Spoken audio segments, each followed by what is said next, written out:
Heimsmal 6. Rent vatn og reinføre.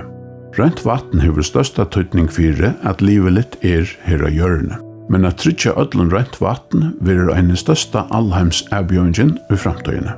Livet til okkon treide av at vi hava ekong til rent drekkevatn, men okkon tarvar reisende vatn til avgrøyna som velta og til matvuru framleisla. Vi hava reisende bruk fyrir vatni at beia og vaska okkon hendurnar ui. Reinar hendur hava avgerande tøytning til tessa fora fyrir utbrøysla av bakterium og smittande sjukon som til dømes COVID-19. Og i verleikanum kunne vi sia at reinar hendur bjerga menneskjaløyvun. Men heimenon manglar vatn vegna veurlagsbrøydingar, døltsing og overnøyslo. Flere land enn avur hava ikkje no mykje vatni a drekka til at vete ekranar vi og til at tryggja grunnleggjande reinfører av menneskjon. Hele 40% av heimsins ubyggvun manglar heilt etla partvis vatn. Hetta vil kalla vatnstrongt, og til hova tale som longu vantast at hakka sama vi allheims opphytingsne. Avleggingarna at folk tysta, drekka skite vatn og ikkje hava möguleika fyrir å vaska seg hendurnar tjøkken daginn. Hetta kan elva til sjuko, eitran og dessføll. Lest loiv vanligaste årsaken til at bøtten under 5 år dodja. Hetta med landa årsak av skitten vatne og vanaligon rentføre. Hitja vid atru tøyina hava støvut flere mennesker til å finne ekong til rent vatn og trygg rentføres virskifte. Og i år 2000 hadde 98% av heimsins øybyggvun ekong til vese. Hetta talir det hakka til 83%. Det merker at færre folk nøyast a færre av vese ute i natturene, fram i venun, tåkebreidun, og i avun og skoun. Hetta gagnar særlig trygtene og helsene til genton og kvinnon. Heimsmal 6 skal tryggja at ødla av ekong til vatn og reinføre, og at dette vil gjørst av borartikan hatt.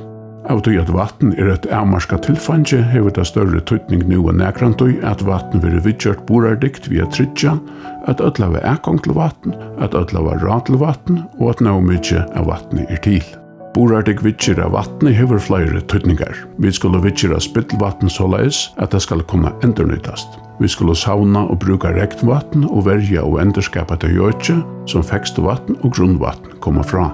Allanheim nekv vatnrør så vanlig eller hållut at nekv vatn fyrir til spytles, være ståle av landbuneinum eller raleisen folkun som ikkje var ekong til vatn. Og i åravis kvarv 30% av det reina vatnen i Dhaka og i Bangladesh orsaka av rørlekon og vatnstoldre fra åtøtten røron. Dhaka ein skjótast vaksande megabøyren i heimenon vi 16 millioner i byggvun. Søgnaste årene hava nutjar vattleiingar tryggja flere enn 6 millioner menneskjon rent vatn. Vi hjelp fra danskun verskfrøyngon hava de lagt 800 kilometrar av vatnleiingon og i megabøyen, og siden 2009 stoldre av vatne og vatnleikar i Dhaka faller fra 30% til einans 6%. Ta folk allanheim byggva tattari i størbøyen, hever det oppa til større tøytning at tryggja rent vatn, gå og skipa rentføres virskifte fri ødl, så sjukur ikkje brøya seg og tatt folk av og økjennom. Det er avgerande tøytning fyrir halsna til folkje at det er rent vatn nær vi det byggva, samstundes som det latter seraneg og gerande sten. Allanheim brukar kvinnor og gentur 200 millioner tøymar til å henta vatn kvann einasta dag. 200 millioner tøymar dagen som deres dagen hadde kunna brukt til imist virksemme og tryggjar frambor og menning i heimenon, så som utbyggving og lønt arbeid. Hetta viser okkon at ønskja heimsmal stendur einsamalt og saman kunne de brøyta heimen. Om du vilt vita meira, kanst du vidja heimasyna snar.fo/heimsmal.